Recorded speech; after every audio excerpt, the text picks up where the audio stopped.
Hello and welcome to today's tutorial. If your Snapchat app is lagging or acting strangely, clearing the cache might help.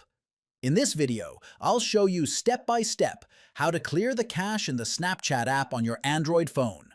It's simple, fast. First, open the Snapchat app on your Android phone. Next, tap the profile icon at the top left corner of your screen. Now, tap the settings gear icon in the top right corner. Scroll down through the settings menu until you see an option called Clear Cache.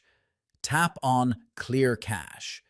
A confirmation message will appear. Finally, tap Continue to confirm.